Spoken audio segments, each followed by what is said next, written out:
Can we start the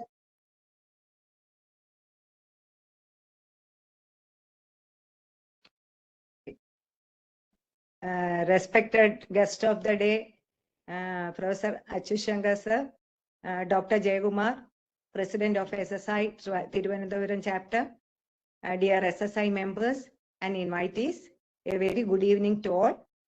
Today, we are going to have the 8th talk in the series Plenty in 20.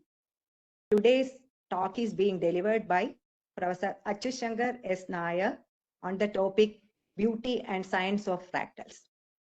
When I contacted Sir for this purpose, in spite of his busy schedule, he has readily agreed and he is with us today.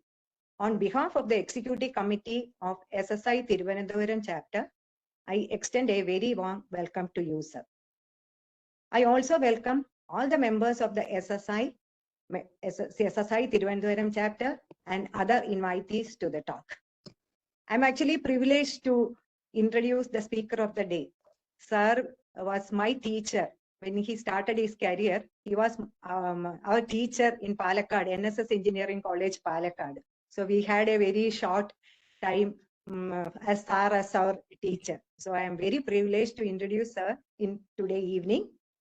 Actually, Sir doesn't need any introduction, but to complete as a formality, I am introducing to you Professor Dr. Achuthsankar S. Nair, and he is well known as a multidisciplinary, well known for his multidisciplinary activities. A scholar, a teacher, a researcher, an orator, an author, institution builder, amateur musician, and a great activist of green activist, all in one. He has educated from College of Engineering, then IIT Bombay, University of Cambridge, and he has 2 PhDs. That shows his multidisciplinary activities. 1 PhD is in engineering and 1 is in music. And he was the senior professor of computer science and head of the Department of Bioinformatics, University of Kerala. And he is the director of CEDIT, Government of Kerala. And he has guided around 30 PhD scholars. And he was a visiting professor in South Korea, Japan, and Malaysia. He has also served as Director of Quality Assurance and University Startup Center at University of Kerala. And currently, he is the state president of Shastravedi, the science movement. He has authored around 20 books, and some of them are Swathi Tirunal, Machine and Deep Learning, Tarip, then Campus Politics, Don't Be Silent, Don't Be Violent, are few of them. All those titles of the book shows the variety of interest in him. And he is a recipient of many awards, and it started from the Kerala Government Young Scientist Award in 1991, then Engineering Teachers National Award, National Teachers Award from Indian National Science Academy, and Vakam Maulavi Foundation Award for his excellence in social service. There also a variety of topics he has got awards. With this introduction, I welcome you, sir, for delivering the talk. Now the floor is yours, sir.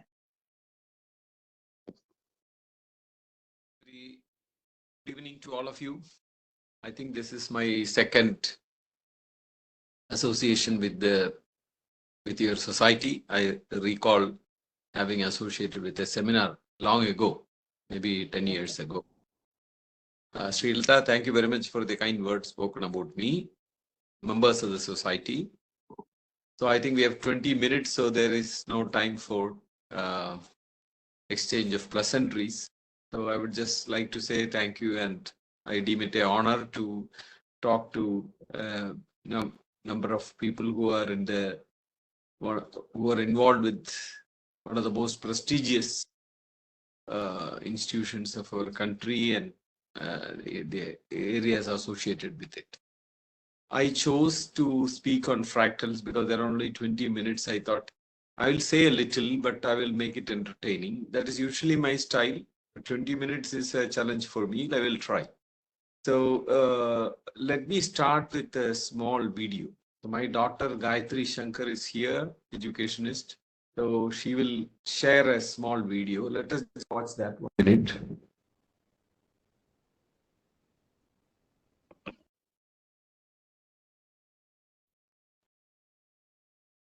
Gayatri, please share the video.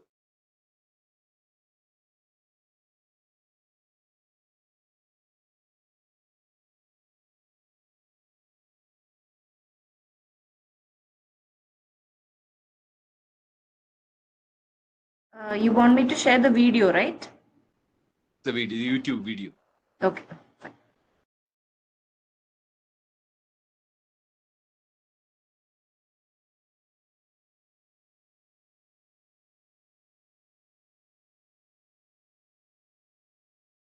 Okay, what you are watching now, it's claimed as the most complex and most intricately beautiful object in mathematics.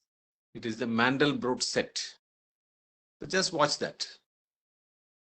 It is zooming in on a graphic plot of an equation.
Okay, I will come back and explain this later, but I think I have introduced you to one of the most airy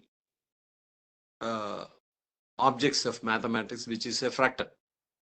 What you just now saw is a fractal. But we'll come back to that. Let us start a PowerPoint presentation now. Okay, next slide, please. Next. Next. So, okay, hold on. I will tell you when to change slides. So I've been introduced, but I would like to reintroduce myself by saying that I'm a happy teacher. That is the best description I can give myself. So I retired last year. So I've had a very fulfilling teaching career. Next. So I was working in this very beautiful place. Next. This was my dreamy classroom. Next. This is yet another classroom. Next. Next.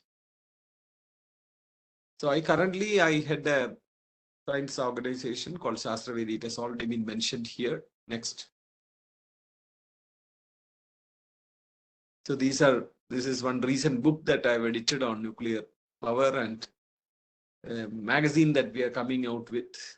I think the person is familiar to you. Next. Next. Next.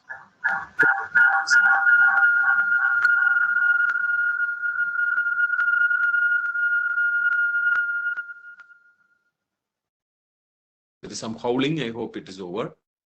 Okay, I start with something that many of you may be familiar if you have studied mathematics, but I am talking about it graphically. Transformations. How mathematically you would say a point or a coordinate is transformed, but in graphics we can just talk in terms of pictures, because the elements of the pictures are all coordinates. So a transformation in a picture would be easier to appreciate. Next. So you see here a picture. The easiest way you can transform is if you paste it inside Word. You can click a corner of it and pull it in different directions. It get transformed. Like, for example, next one. Like this. So these can be represented as mathematical functions also. It is very easy to simply say, it's much more easier simply to say that you're pulling the elements. then that is transformation. Next. People have had fun with transformation for a very long time. I'm now showing you something that people used to do hundreds of years ago. You see here a picture of a boy. Suppose this picture was drawn on a rubber sheet and it was stretched in a particular shape, like the next image. Next one. So you find that the picture gets stretched like this. Then the picture is not easily recognizable as to who it is.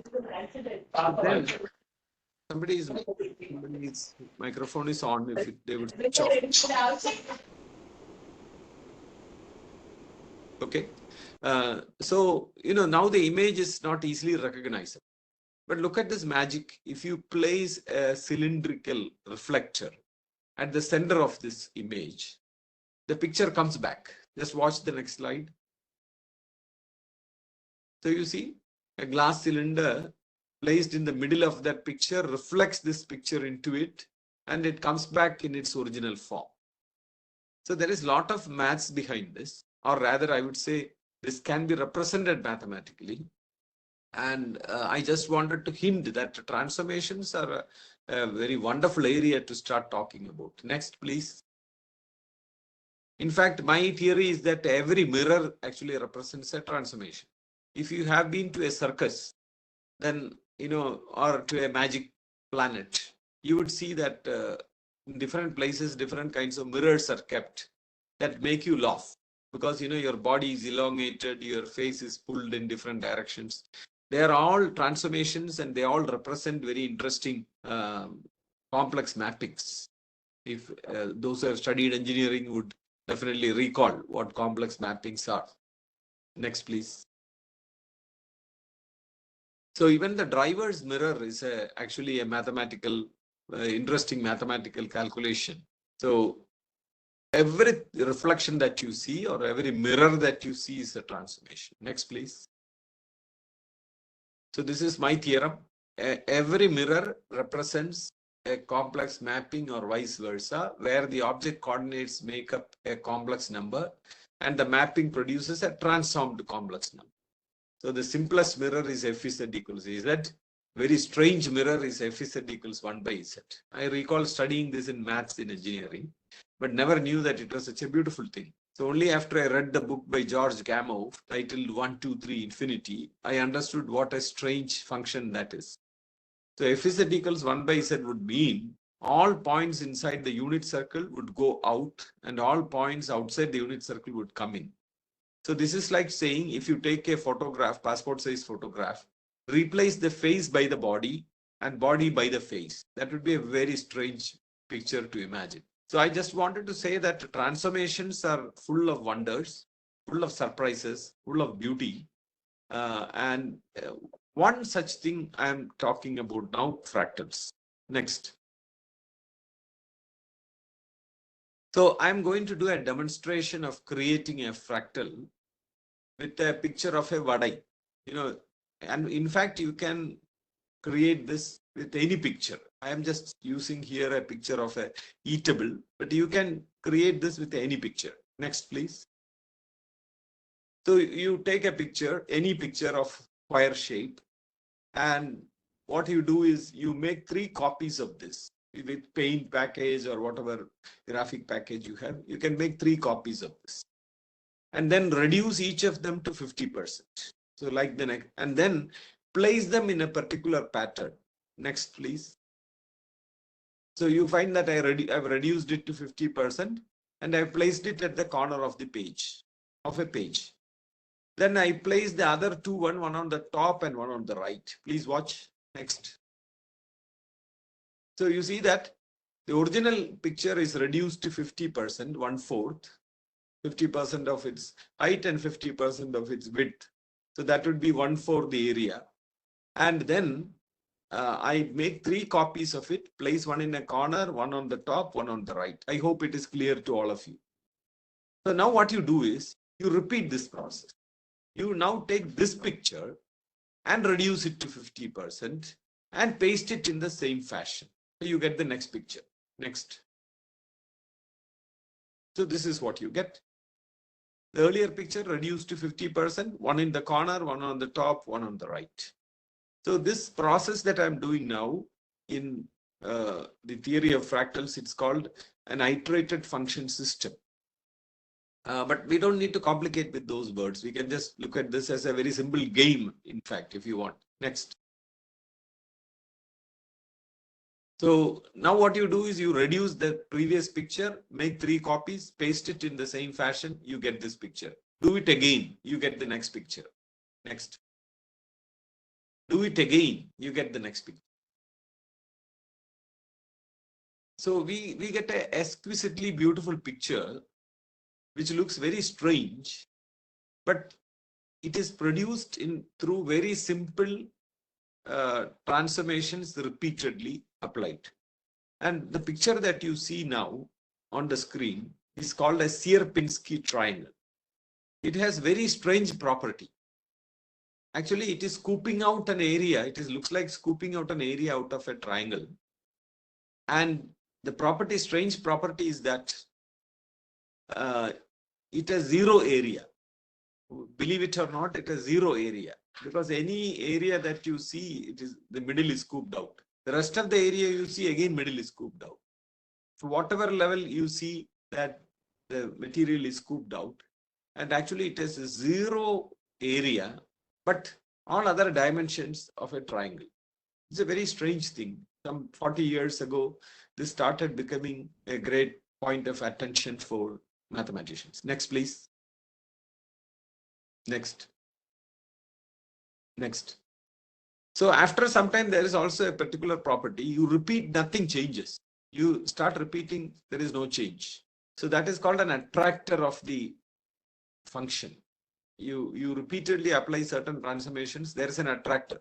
It will slip into that particular picture. Now, I use pictures from one of my books I have written for children to introduce fractals to them. This book is called Jnanam Urumbu Gudi Maranjutiyapol. I'll just quickly show you some pictures from that, which is a simple introduction to what a fractal is. Next. So this boy approaches a tree and tries to measure its perimeter. Next. So he holds his hands around it and it is one handful. Next. And because he knows it is about 1 meter, his hand stretched is 1 meter. So he assumes this tree has a perimeter of 1 meter. Next. But then he sees an ant on top of the tree and he asks, what are you doing? And the ant says, I am also measuring the perimeter of the tree.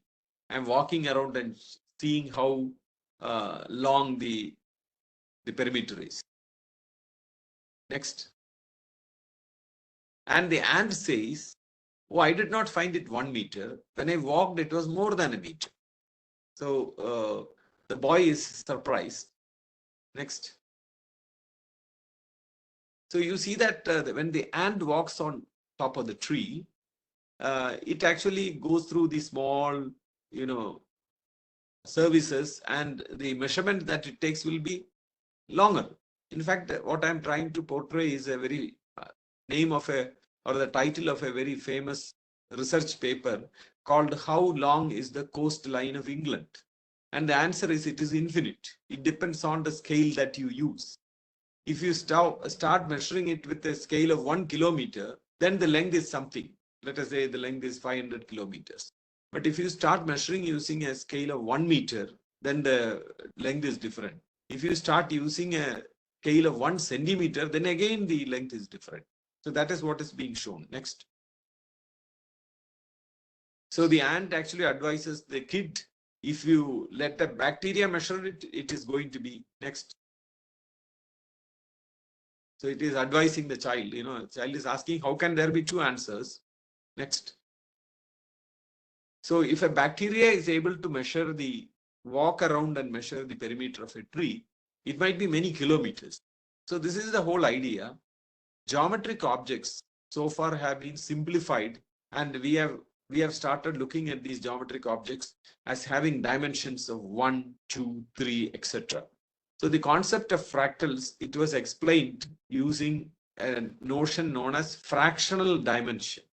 That is where the word comes from. Real objects in nature don't have integral dimensions like 1, 2, 3. They have actually real numbers as their dimensions. So a cloud, if you ask what is the dimension of a cloud, or if you ask what is the dimension of a tree, it will have to be not 1 or 2. It will be sometimes 1.76 or 2.86. And there is where the word fractal comes from. Next. I will skip through these slides.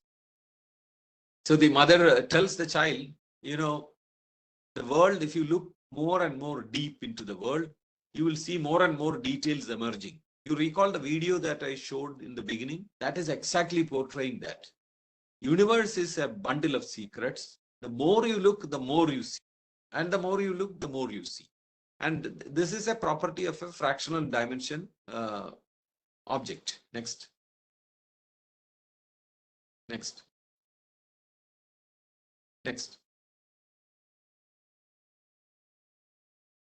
So I've just said, I've introduced you to a concept of a fractal, which is a fractional dimensional geometric object. And these objects have very strange properties which are not seen in the integral dimensional properties. Sorry, some message coming up.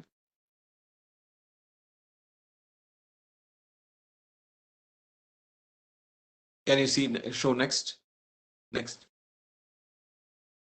So I will, because we have 20 minutes, I'm not going into details, but we can have a discussion. So we are asking, just a minute. Would you give me a minute? I have a problem with the data. I have to reconnect.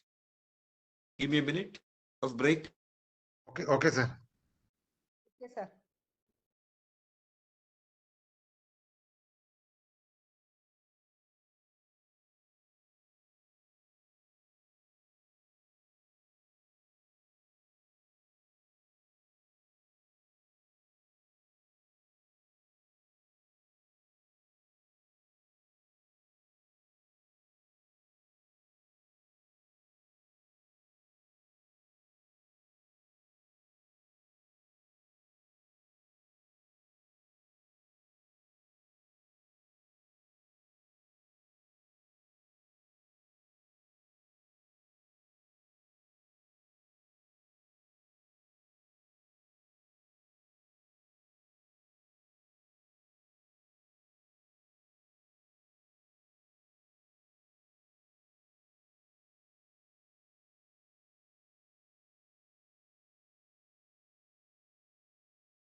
Can you hear me now?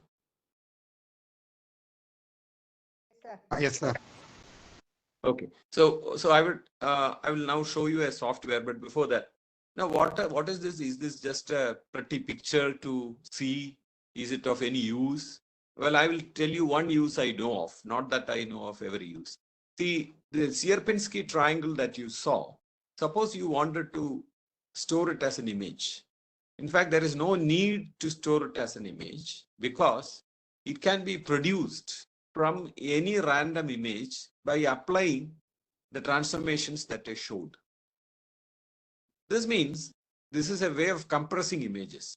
So scientists have for long tried to compress images by taking different parts of images and defining them as iterated function systems and storing the coefficients of the transformation equations alone. This achieves a great amount of compression. Not only that, this achieves artificial, when images are scaled up, the system is able to produce artificial details. However, I must say, now that AI has come, this method is of not any great relevance because AI can actually create images, generate images with very fine details, even without a kind of random transformation of this kind. But this was what it was very famous for. And there are many other applications which I'm not an expert to comment on, but this I remember having done this using C programs long back. So I will now also show you a small software, then stop and take your questions. Gayatri, can you share a software? So that we see how a simple process of how a geometric object can be made into a fractal.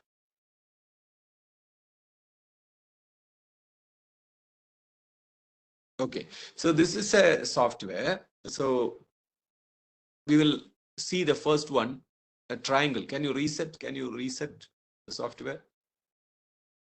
First one, triangle. What is the first one? So now you see a triangle on the screen. Now I will add, I will divide the sides of the triangle into 3, and in the middle part I will remove and put a projection there. Please watch. Next. Not So what you see is on each side of the triangle, I have removed 1/3 the middle.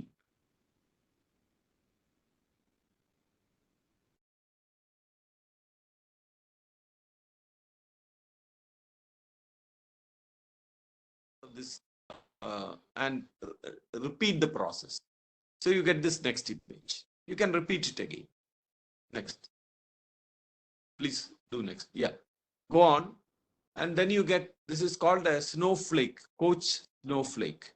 I'll show another one, Pythagorean tree. Pythagorean tree. Next. So you see a square here. On top of it, I place a triangle and 2 more squares. So you get this. Now you have 2 squares on the top. On top of each of this, I place 1 triangle and 2 more squares. Watch. Next. So now I have 4 squares, on top of each of which I will place triangles and 2 squares. Next. So I get 8 squares. I put 16 squares on top of this. Next. And I keep repeating. Next. Next. So don't you think this looks like a cauliflower? Okay. So I think time has run out. I don't know whether I said, can you close this, Gayatri? It's fine. You can stop sharing.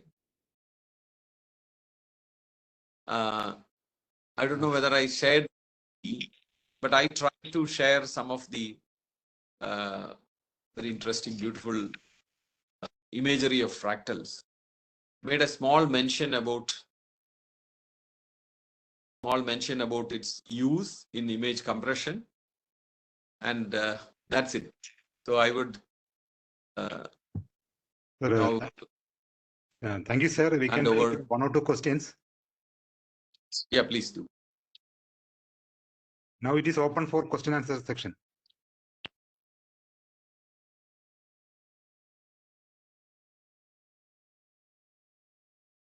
Sir, I have one doubt. Actually, we used to hear that our nature, if you are seeing especially the maybe trees, branches, maybe the petals and other things, having this fractal structure. Can you brief something on that? Yes, actually the tree, the perimeter of the tree itself was an example that I gave. If you start measuring it with more and more details, then you will see that the details are unending. It is unending detail. Every natural object has unending details. The universe also has unending detail. This is the philosophical takeaway from it. So if you take a cloud and start looking at what its border is, you find it is unending. You take the border of India and try to see what shape it is. The more microscopic you go, you will see that it is more. It's actually an interface with of science with philosophy, I would say, trying to see the details of any physical object. So all natural physical objects, if you look at it this way, are fractional dimensional objects, and they have unending detail. Okay, sir. Thank you. One doubt, sir. Am I audible? Yes, you are. Is there any relation to irrational numbers, fractal? Because that's also unending, right? irrational. For example, you can have a object with a fractional dimension of 1.5. It need not be irrational. Okay. Sir, due to the paucity of time, we will close now. Sir, okay, the complex structure repeats many scales have explained without any complication in a simple way. Yeah. Now, here in these fractals, there is not I feel now onwards, it will not be a complex time for all of us who attended this talk. Thank you, sir, very much. On behalf of SSI Quantum Chapter, I express our sincere gratitude to you. Thank you, sir. Thank you very much. Thank you all Thank you. participants who make this talk a great success. Thank you all. Thank you. Thank you. Thank you. Thank you very much, sir. Thank you. Srilata, thank you. Thank you, sir. Thank you, sir.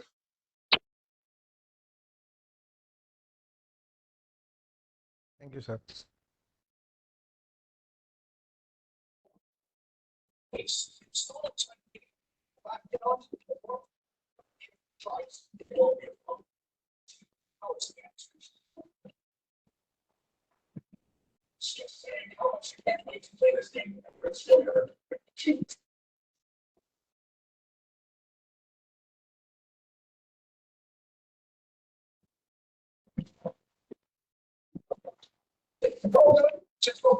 Can you